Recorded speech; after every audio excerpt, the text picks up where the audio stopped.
Olá, 5 de julho de 2018, as principais notícias desta quinta-feira estão aqui no Bom Dia Maranhão. Prepare o bolso, mês de férias chega com bandeira vermelha na conta de energia elétrica e aumento no preço do gás de cozinha. Prepare a festa, Sampaio vence o Bahia e larga com vantagem na decisão do título da Copa do Nordeste. Você vai ver também aqui no Bom Dia Maranhão que o número de motos já supera o de outros veículos em quase 100% dos municípios maranhenses. E ainda a Secretaria de Economia Solidária inaugura hoje Centro de Referência. A gente vai ter um bate-papo hoje aqui no Bom Dia Maranhão relacionado a este assunto. O Bom Dia Maranhão está começando agora.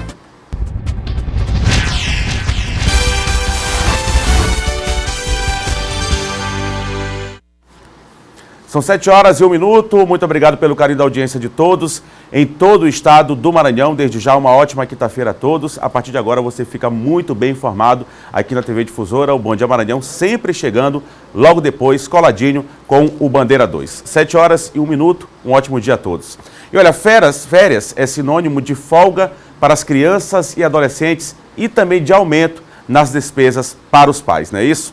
Agora, quando o assunto é o valor pago pela energia elétrica consumida, a situação se agrava, já que este mês, mais uma vez, o consumidor vai ter que pagar R$ 5,00 a mais por cada quilowatt-hora consumido. Veja na reportagem de Carla Priscila. Na casa da dona Michele, a televisão e o videogame estão entre os aparelhos mais usados neste mês de julho. Com a chegada das férias, a criançada fica boa parte do tempo em casa. Então, todo o cuidado com o consumo da energia elétrica é redobrado. Converso sempre para quando a gente não estiver utilizando algum tipo de aparelho, para a gente sempre desligar, né? Não deixar ligado desnecessariamente, deixar sempre as lâmpadas apagadas quando a gente não estiver no determinado ambiente e fazendo outras economias, né? Que a gente acha que não faz diferença, mas no final sempre tem uma diferença bem grande lá na conta de energia. É que a bandeira vermelha no patamar 2 irá continuar nesse mês de julho. A razão básica é que os reservatórios, né, das hidrelétricas, principalmente no sul do país, diminuíram, né, o nível de água, e daí o governo e as companhias, né, elétricas do Centro-Sul tiveram que acionar as termoelétricas, né, que tem um custo de geração de energia bem maior. Daí o encarecimento, né, da elevação desse custo e daí a necessidade de se elevar a tarifa, né? E com tudo isso, o melhor é estimular a criançada a brincar ao ar livre. Um tempinho que eles estão em casa, assim, eles estudam e logo assim, quando tem um período livre, eles descem também para brincar com as crianças, né? Jogar futebol, brincar num parquinho. E aí, sendo assim, eles ficam menos tempo também com o uso desses aparelhos. Pois essa questão de largar os eletrônicos e procurar uma outra diversão, aí o bolso agradece neste momento também até a saúde das crianças aproveitar esse período de férias e mais um aumento aí, essa questão do gás de cozinha, está tendo essa questão da bandeira vermelha, que é mais um custo aí para o consumidor, se fala tanto nessa questão de estabilidade econômica em todo o país, mas muito disso é sobrecarregado no bolso do consumidor, esse bolo tributário que o governo acaba impondo para o consumidor brasileiro pagar cada vez mais impostos e cada vez mais caros, aí é complicado. Todo o desvio, toda a complicação financeira que foi feita pelos políticos, que acaba pagando preço, somos nós consumidores, não é isso? Agora são 7h04 e o número de motos no estado já é superior ao número de outros veículos. O problema é que a quantidade de acidentes com esse tipo de transporte também tem aumentado, como mostra a reportagem de Geice Gomes. A impressão que muita gente tem de que o trânsito foi tomado pelas motocicletas foi comprovado em uma pesquisa divulgada pela Confederação Nacional dos Municípios.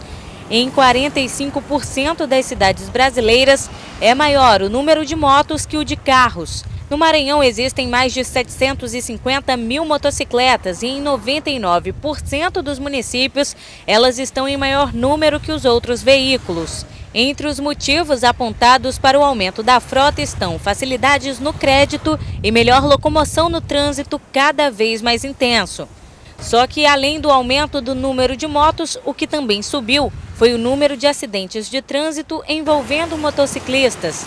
Atualmente, segundo o DataSUS, a cada 3 leitos hospitalares, 2 são ocupados por eles. De acordo com o manifesto da Associação Médica do Maranhão em favor da vida pela paz no trânsito, adultos jovens são as principais vítimas. Do ano 2000 para cá, o número de mortes subiu de 1 para cada 100 mil habitantes para 12. E isso traz uma consequência.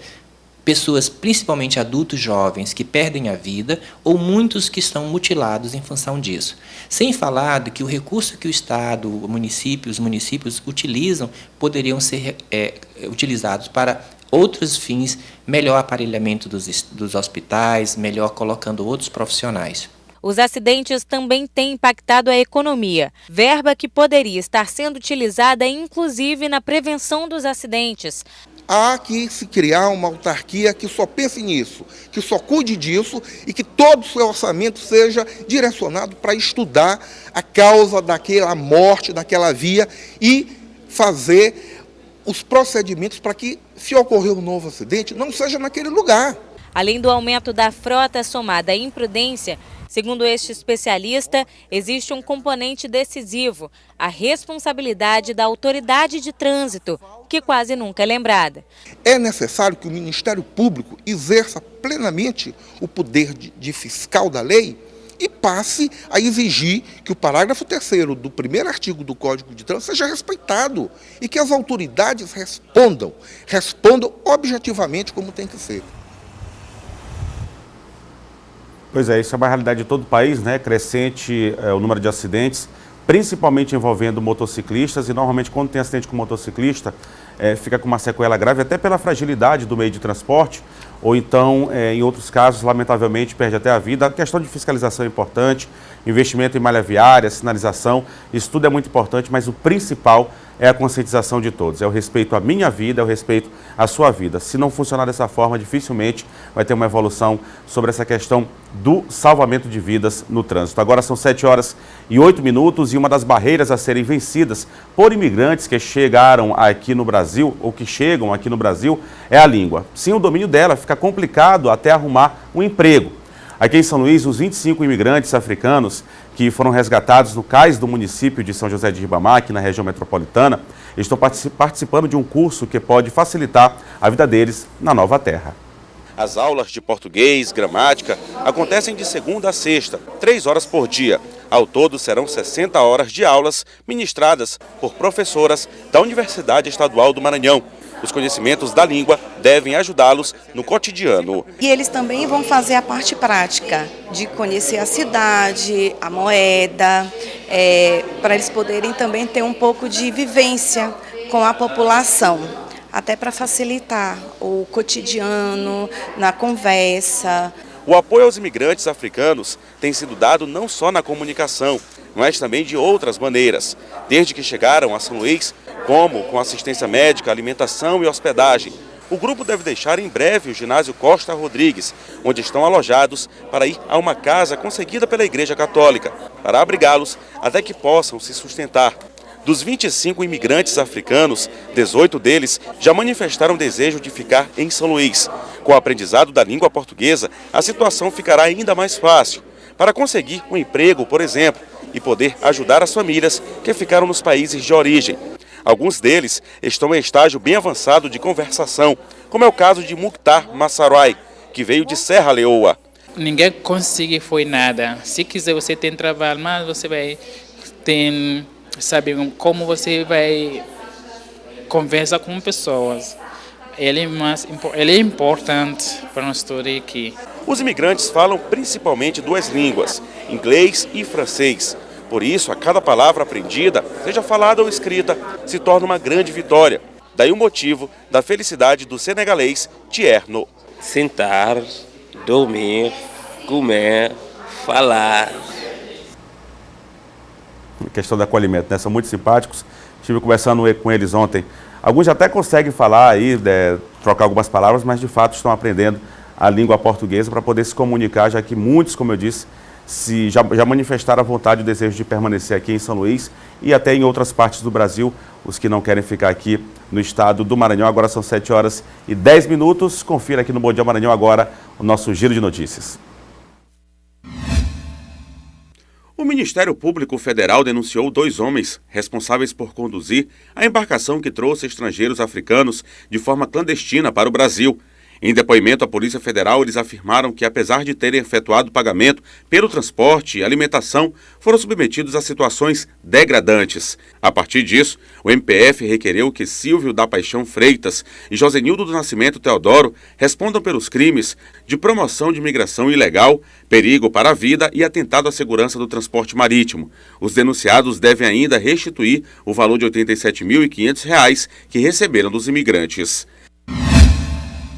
A Mega Sena acumulou novamente e pode pagar nesta quinta-feira o prêmio de R$22 milhões ao apostador que acertar os 6 números da sorte. O concurso 2056 faz parte da Mega Semana de Férias e será sorteado a partir das 20 horas, portanto 8 horas da noite, horário de Brasília, no Caminhão da Sorte da Caixa, que está no Rio Grande do Sul. O próximo sorteio acontecerá no sábado, dia 7. A Petrobras reajustou o preço do gás de cozinha, GLP, em 4,4%. O botijão de 13 quilos passa a valer, a partir de hoje, R$ 23,10 nas refinarias. No acumulado do ano, o GLP apresenta aumento de 5,2%, se comparado ao preço praticado em dezembro do ano passado. A estatal informou que o reajuste ocorre devido à desvalorização do real frente ao dólar, que apenas entre março e junho foi de 16%, e ao reajuste de 22,9% do preço do GLP no mercado internacional no mesmo período. Pois é, felizmente aqui no Maranhão a gente está conseguindo, o governo tem conseguido manter um equilíbrio financeiro, mas a gente percebe aí, teve aumento agora, mais uma vez a bandeira vermelha na conta de energia elétrica e mais um aumento no gás de cozinha. Complicado aí para o consumidor. Agora são 7h12 e 2 homens foram presos na noite dessa terça-feira após manter refém um casal na região central de São Luís. Um terceiro criminoso suspeito de estuprar a mulher recebeu voz de prisão nesta quarta-feira. As 2 vítimas que não tiveram as identidades reveladas foram abordadas por 2 dos suspeitos no centro da capital. De acordo com as investigações policiais, todos os envolvidos neste crime já foram identificados e presos. Separaram o casal, colocaram a mulher em um cômodo, o homem em um outro cômodo, e foi nesse momento que o Marcos Fernando Cardoso, que é conhecido como Alma, estuprou a vítima. O comparsa dele, o José Gonçalves Filho, conhecido como Velho ou João, que também estava nesse mesmo casebre, ele tinha conhecimento que o Marcos Fernando iria estuprar a vítima. Por esse motivo, ele também está sendo autuado por participação nesse crime de estupro. Depois de dominado, o casal foi trazido para esse local, conhecido como Parque Ambiental Quinta do Diamante, que fica na região central de São Luís. Foi aqui que a mulher foi abusada sexualmente por um dos criminosos, identificado como Marcos Fernando Cardoso. Foi exatamente ali, naquela estrutura de cor verde, que o estupro foi praticado. Marcos Fernando Cardoso é esse homem que aparece nas imagens. O suspeito é mais conhecido como Mão de Paca. Isso porque ele já quase não possui mais os dedos das 2 mãos, devido a uma doença, a hanseníase. A mulher, vítima de estupro, prestou depoimento e já está recebendo tratamento médico e psicológico. A gente pretende divulgar as imagens desse estuprador, porque possivelmente ele cometeu crimes de estupro contra outras mulheres, estimular a denúncia, que mulheres que estejam nessa mesma situação, que caso o reconheçam, que compareçam aqui à delegacia da mulher o mais rápido possível, para que a gente possa responsabilizá-lo por todos os crimes de fato cometidos. Pois é, mais um caso que a gente lamenta, se revolta, né? E olha, próximo aos parques, claro, tem que ter segurança em todo e qualquer lugar, mas próximo aos parques tem que ter aí a ronda da Polícia Militar, pessoal da Polícia Militar, segurança, claro, mas eu acho que as guardas municipais em relação às praças, aos parques aqui de São Luís poderiam sim dar um reforço na segurança, até para inibir, evitar esse tipo de situação que acontece muito próximo a esses locais como praça e parque. A Guarda Municipal poderia sim dar um reforço na segurança. Olha, aqui no Bom Dia Maranhão, no próximo bloco, a Secretaria de Economia Solidária inaugura hoje Centro de Referência. E mais, apoiador de Maura Jorge, Pastor Bel, perde presidência do PSDC e PSTU lança pré-candidatos para as eleições de outubro. Agora são 7h15, o Bom Dia Maranhão volta já.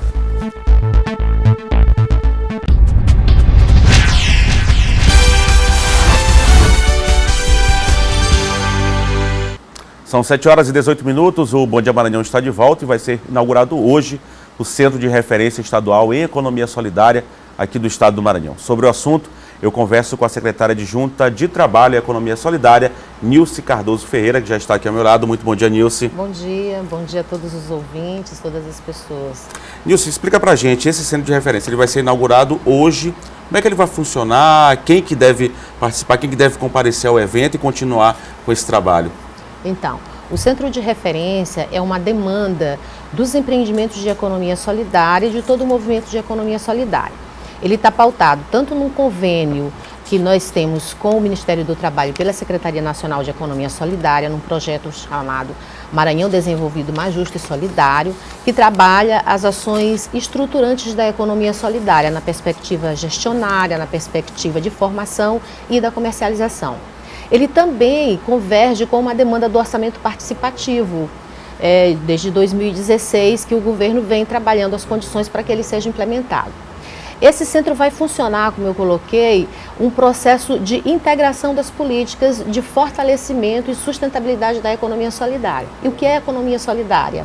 A economia solidária é um processo onde trabalhadores e trabalhadoras se organizam com foco na geração de trabalho e renda de maneira autogestionária, sem a relação patronal, sem a relação de subordinação, onde todos integram o corpo decisório, onde todos produzem, se articulam. Isso pode ser em várias esferas, pode ser no processo produtivo, pode ser através de serviços, em todas as áreas econômicas pode acontecer.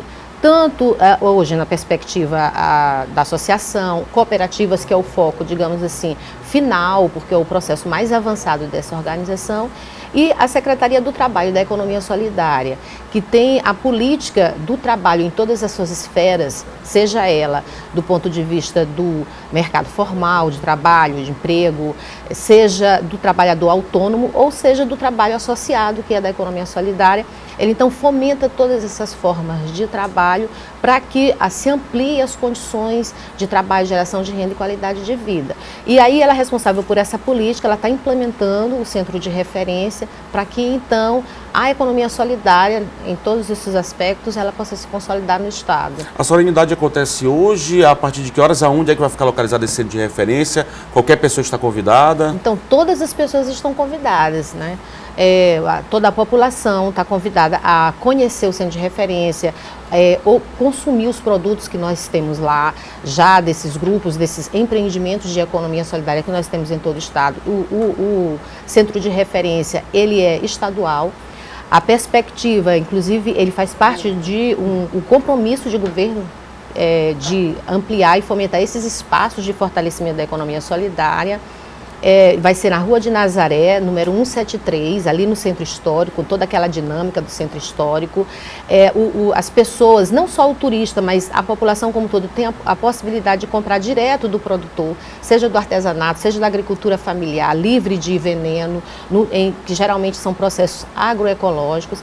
Mas não só a comercialização vai acontecer também todo o processo de formação, de socialização, integração. O espaço está aberto para o público, tanto para o consumo dos produtos, conhecer os produtos e serviços que possam ter lá também, mas também para utilização de, por exemplo, organizações que demandem a agenda do centro. Nós temos auditório, temos salas para oficina, então organizações ambientalistas, organizações da sociedade como um todo podem solicitar o espaço lá para dinamizar, para inclusive se integrar com a dinâmica da economia solidária. E o foco, como você disse, Nilce, do trabalhador, tem ideia inclusive de ampliar esse tipo de trabalho? Com certeza, inclusive como eu falei, essa atividade ela converge com uma demanda do orçamento participativo, onde inclusive o Fórum Estadual de Economia Solidária, em articulação com a Secretaria do Trabalho e da Economia Solidária, nós já identificamos um outro prédio para que seja ampliada ainda essa experiência que ela é inicial, exatamente para se saber como fazer e trabalhar uma dinâmica que a gente não tem uma experiência, que nós vamos aprender juntos a fazer, porque é um espaço de gestão compartilhada do poder público com a sociedade civil. Então nós já estamos trabalhando junto à Cinfra, a ampliação, a reforma de um prédio, aquele prédio da antiga Oliama, onde vai ser mais amplo ainda esse espaço, e a perspectiva também que se trabalhe para experiências territoriais. Essas experiências territoriais, elas devem fomentar as experiências centros de referência municipais. Para isso, claro, a gente vai trabalhar com a gestão municipal, os gestores municipais que conheçam as experiências, vejam elas atingindo objetivos de dinâmica daqueles grupos, avançando na perspectiva de trabalho e renda. Então, os gestores possam colocar essas experiências lá nos municípios. O Maranhão, eu queria que você falasse sobre essa questão, envolvendo essa questão da Secretaria de Trabalho e Economia Solidária, que tem garantido benefícios fiscais para a classe empresarial e, na contramão de outros estados, tem até alavancado, aumentado a geração de emprego, né?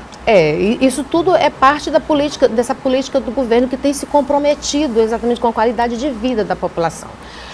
O governador Flávio Dino, ele tem buscado todas as alternativas, digamos, anticíclicas dessa crise, né, capitalista.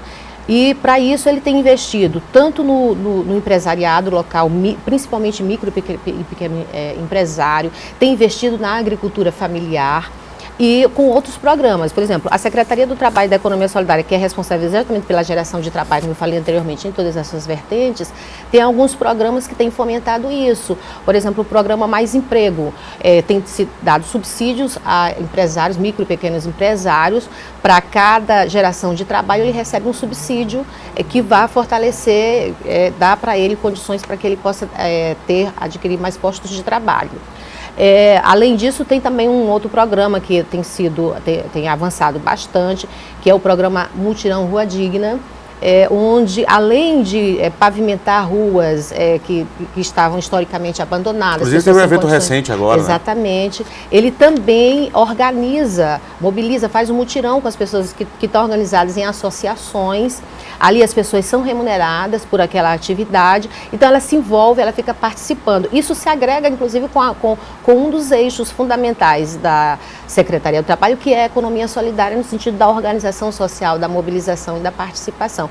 Então, tudo isso tem, claro, vai dar uma repercussão, que é a perspectiva do desenvolvimento local, geração de trabalho e renda e até de emprego também. Então, aí nesse sentido se manifesta essa política com foco anticíclico, com foco no desenvolvimento local, que é o compromisso do governo Flávio Dino, que tem sido assim durante esse período todo desses 3 anos, já os 4 anos, né, de gestão. Tá ok. Eu agradeço aqui a participação da Nilce Cardoso Ferreira, secretária adjunta de Trabalho e Economia Solidária do Estado do Maranhão, Rua de Nazaré, Centro Histórico de São Luís, inauguração do centro de referência hoje. 173, e a gente aguarda toda a população, tanto para consumir, conhecer o espaço, é um espaço permanente e a sua sustentabilidade vai depender muito da participação da população. Tá ok, obrigado, Nilce, bom dia para você. Obrigada, bom dia. Agora são 7h26 e o PSTU lançou a pré-candidatura ao governo e ao Senado. O evento de ontem à noite contou com a presença da pré-candidata do partido também à presidência da República. A pré-candidata à presidência da República pelo Partido Socialista dos Trabalhadores Unificados é do estado do Pernambuco. Vera Lúcia é formada em Ciências Sociais e terá como vice o militante do movimento negro e do hip-hop há 30 anos, Estes Dias. Nós acreditamos que os trabalhadores organizados, unidos, em luta, pode sim, não só de fato apresentar para esse país uma forma que de fato seja democrática, discutindo e deliberando nas suas organizações, mas pode também administrar a riqueza que é resultado e é produto do seu trabalho e atender às suas necessidades mais prementes. Para o governo do estado do Maranhão, o pré-candidato é Ramon Zapata. Durante a convenção, ele falou sobre os projetos para uma nova sociedade maranhense. O PSTU é um partido que ele funciona diariamente. Todos os dias existe debate, existe discussão junto com a militância e estamos sempre na organização dos trabalhadores. O PSTU não quer governar, ele quer que o povo governe e a gente vai estar junto com o povo governando. Essa é a proposta do PSTU. Entre as propostas, os pré-candidatos ao Senado, Preta Lu e Saulo Arcangeli, destacaram a democracia. Eu, como mulher de periferia, estudante, lutadora, entendeu? Vejo que a gente precisa de um de uma sacudida bem forte nesse país, para que a gente consiga emancipar e reverter algumas situações precárias, né? Os trabalhadores têm um grande poder, nós que geramos a riqueza, os trabalhadores têm todas as condições de governar esse país e a gente avançar no nosso processo de organização. Pois é, são 7h28 agora, a gente segue falando de política, já está aqui comigo no Bom Dia Maranhão, o John Coutrinho. Muito bom dia, John. Muito bom dia, Eduardo, bom dia a todos. John, eu falei no bloco anterior sobre essa questão de um dos apoiadores da pré-candidata ao governo do estado, Maura Jorge, uma das pré-candidatas, o pastor Bel, ele perdeu aí a presidência do PSDC, né?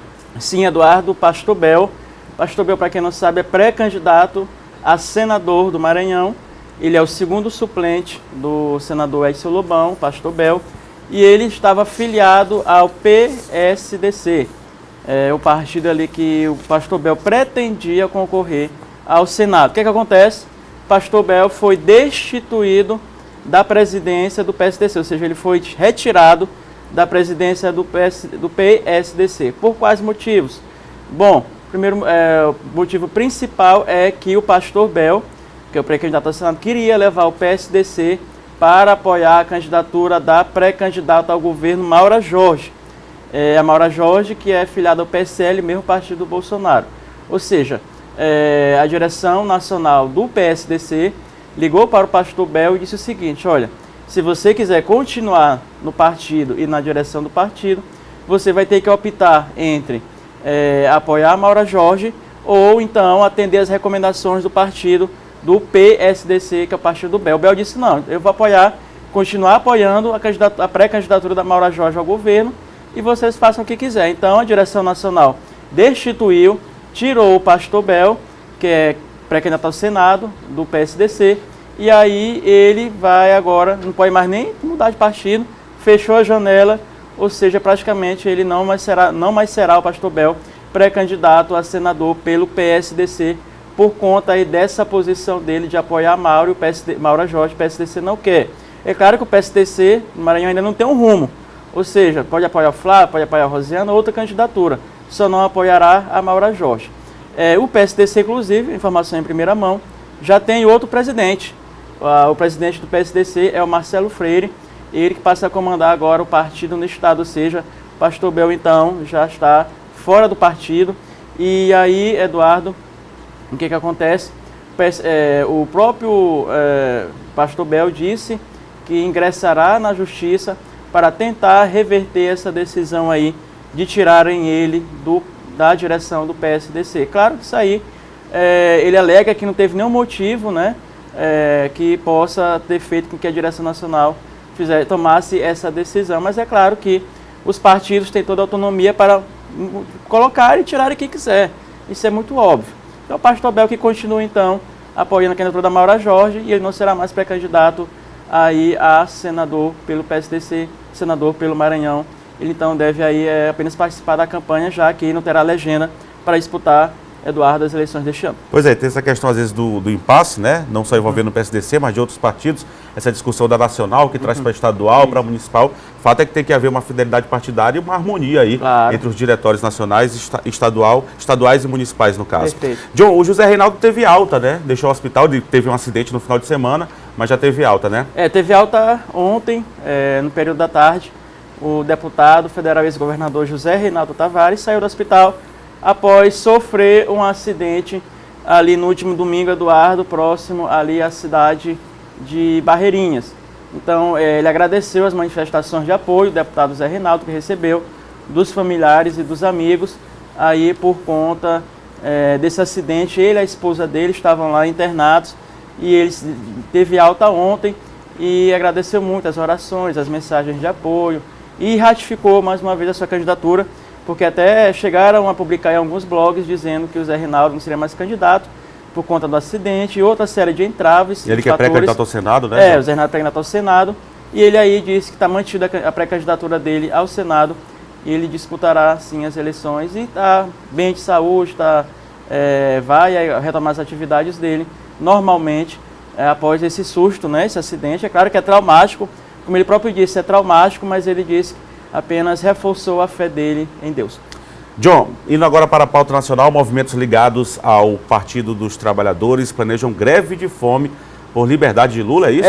11 militantes aí ligados a movimentos sociais, 11 militantes anunciaram, comunicaram à direção nacional do PT que farão greve de fome em frente ao Supremo Tribunal Federal em Brasília para pedir aí que se faça justiça em relação ao presidente Lula, que ele seja solto, liberto, os recursos sejam julgados, analisados ali pela Corte Superior, pelo STF, pelo Supremo, então pela Suprema Corte. Então eles vão fazer greve de fome, esses militantes, eles devem ficar acampados em frente ao Supremo Tribunal Federal, na capital federal, no sentido até de pressionar os ministros ali a darem uma decisão favorável, chamar a atenção, claro, do país em relação a essa decisão que eles consideram arbitrária.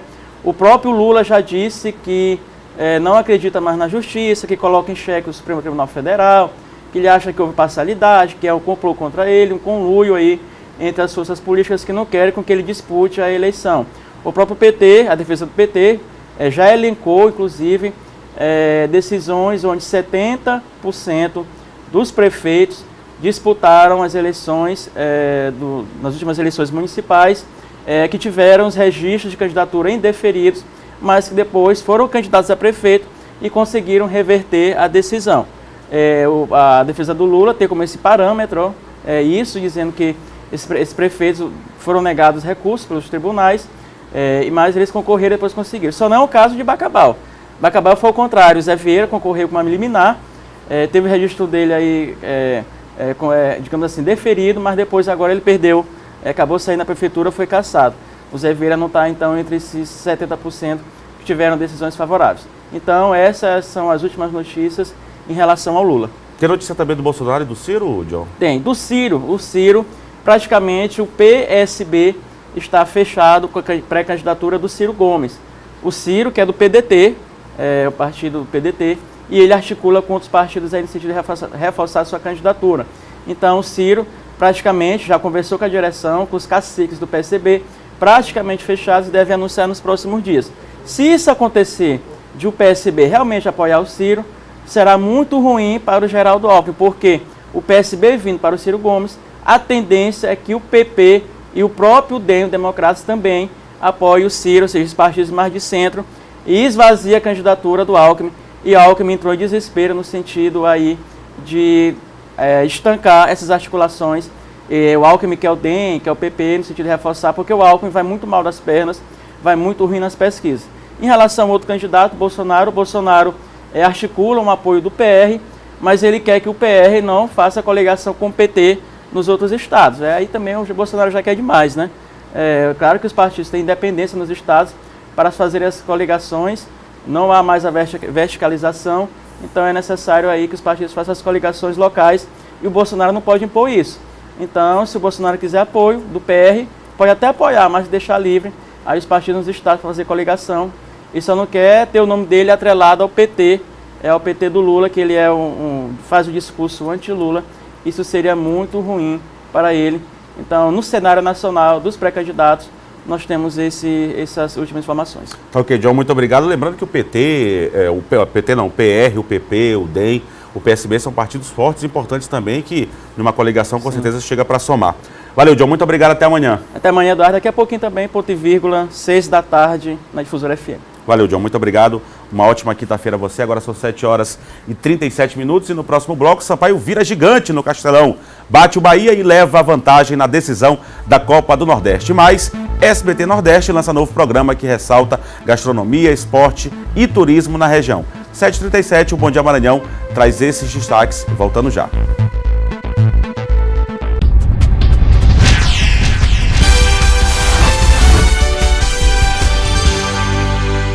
Sete 7h40, Bom Dia Maranhão de volta e vamos falar de esporte.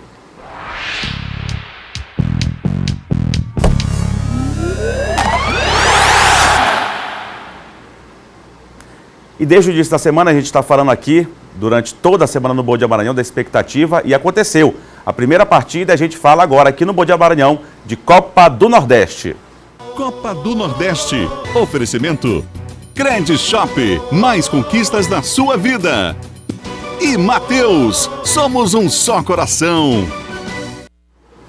Eu já estou aqui com o Laércio Júnior. Muito bom dia, Laércio. Bom dia, Eduardo Ericeira. Ótimo dia para a torcida boliviana. Ótimo dia para a torcida boliviana, para a torcida maranhense também, já que é um título de expressão e é o nosso representante maranhense nesse torneio muito importante, nessa competição muito importante que é a Copa do Nordeste. Sampaio largando bem, bom público, foi uma noite muito bacana para o Sampaio, né? E agora está confirmado. O time de Série A que cair em São Luís no ano de 2018 vai perder. É a quarta vez que o Sampaio vence uma equipe de Série A jogando no estádio do Castelão. Já haviam sido vítimas do Sampaio Corrêa, o poderoso Tubarão.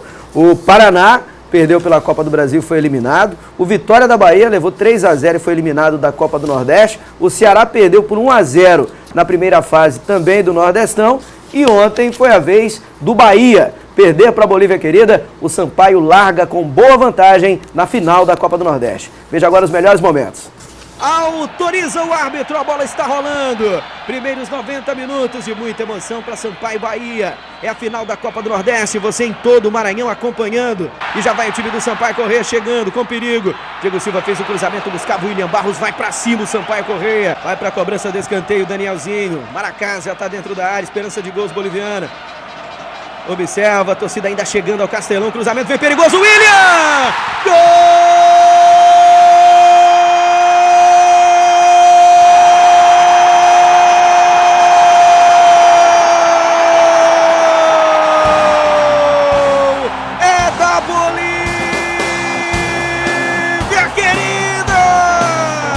Passagem do Alisson, William Barros dentro da área.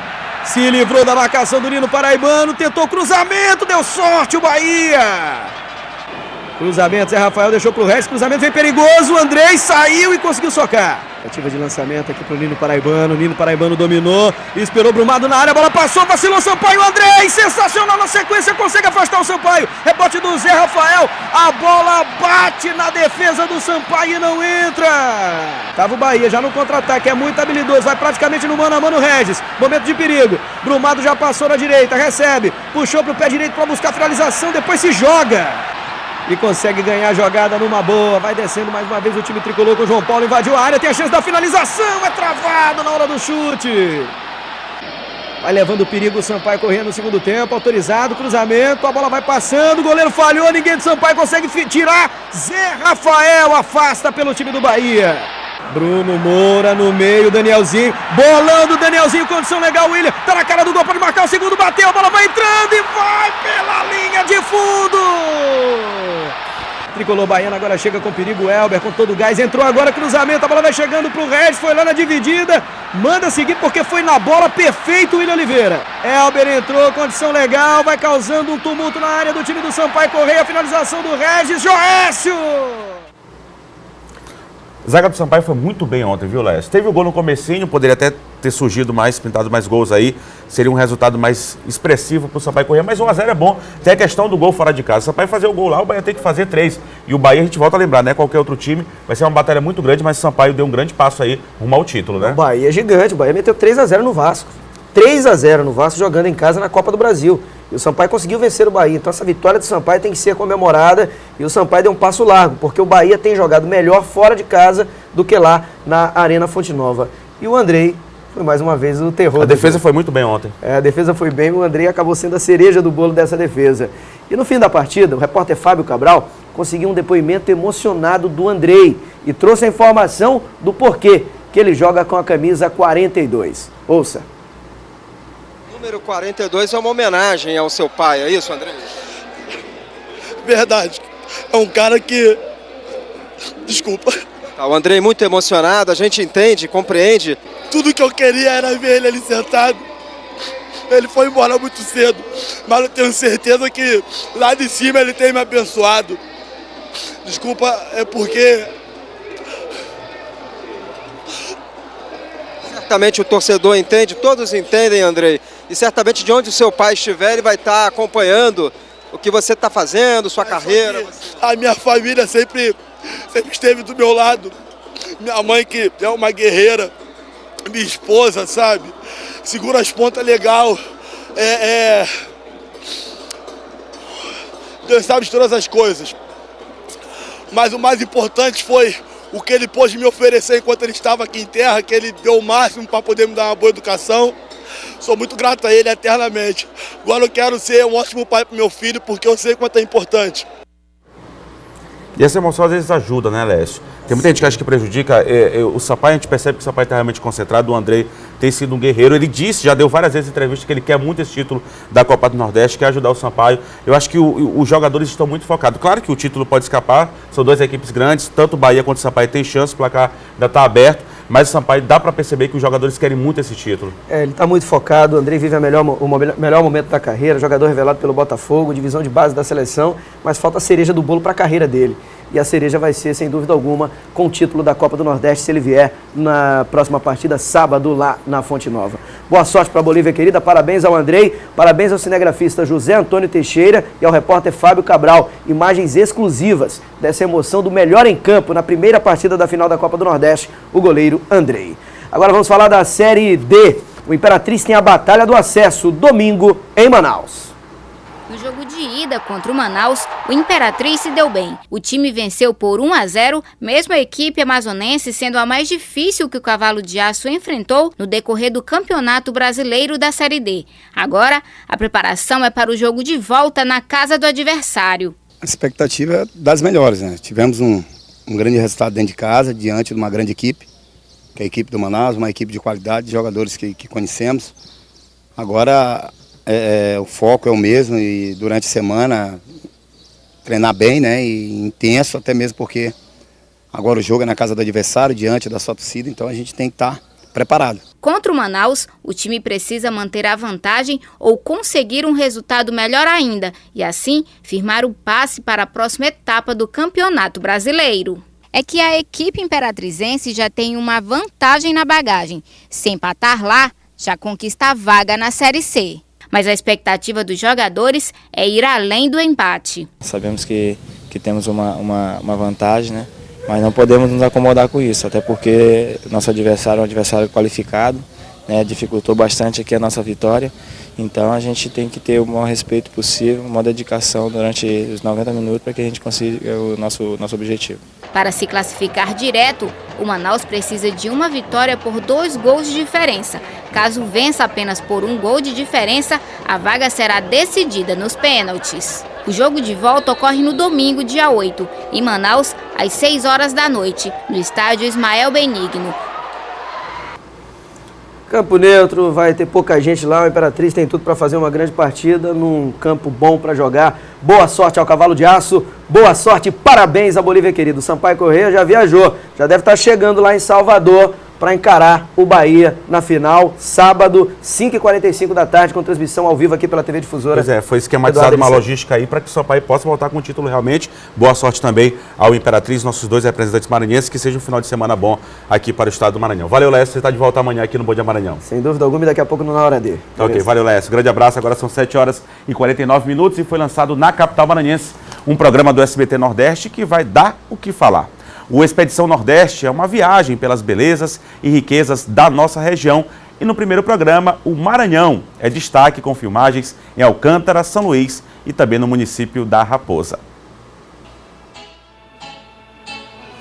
O primeiro reality show filmado no Maranhão vai mostrar um pouco das riquezas naturais do nosso estado. Os apresentadores irmãos Tauan e Caian Cordel estiveram em São Luís, Raposa e Alcântara. Na capital maranhense, eles provaram nossas delícias, dançaram e até cantaram o nosso reggae.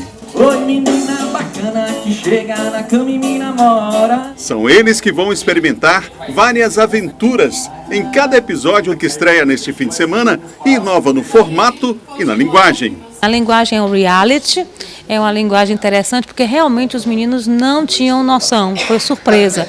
As viagens que eles vão fazer, as experiências, a interatividade, é tudo surpresa. Então eles são desafiados a fazerem aquela experiência, a conhecerem as pessoas, a degustarem, a fazerem o artesanato, a fazer o esporte. O lançamento no estado aconteceu no auditório do Sebrae Maranhão, um dos parceiros do projeto. Quem esteve por lá pôde ver o primeiro episódio em primeira mão. É uma honra para o Sebrae ser parceiro da Tendendê Produções, ser parceiro da TV Difusora nesse projeto. Muito aprovado, nota 10, nota 1000, Eu acho que essa forma como foi construído o episódio, né, no formato de reality, eu acho que é isso que a gente tem que mostrar para o Maranhão, para o Brasil e para o mundo. O programa, que terá em sua primeira fase mais de 20 episódios, foi viabilizado com o selo da Agência Nacional do Cinema, Ancine, e será distribuído para todo o Brasil. A gente está inaugurando agora, dia 1º de setembro, uma faixa exclusivamente para a região Nordeste. A gente acredita nessa diversidade, nos valores culturais dessa região e, portanto, nós nos parcerizamos com o Sebrae, com a Tendendê e com o SBT Nordeste para reexibir esse programa como uma segunda janela. Primeiro com o SBT Nordeste e, a partir de setembro, nós vamos pegar todo esse conteúdo e dar uma dimensão nacional para ele. No roteiro, gastronomia, cultura, esporte e turismo. Um programa desse é muito bom, dá uma visibilidade muito boa, né? E a valorização da nossa cultura, do nosso esporte, a valorização das nossas vocações para o turismo também. Não deixe de assistir o primeiro reality show do Maranhão, com uma dupla maravilhosa que vai cantar, vai emocionar, vocês vão se divertir. Aproveitem, um bom programa para os sábados.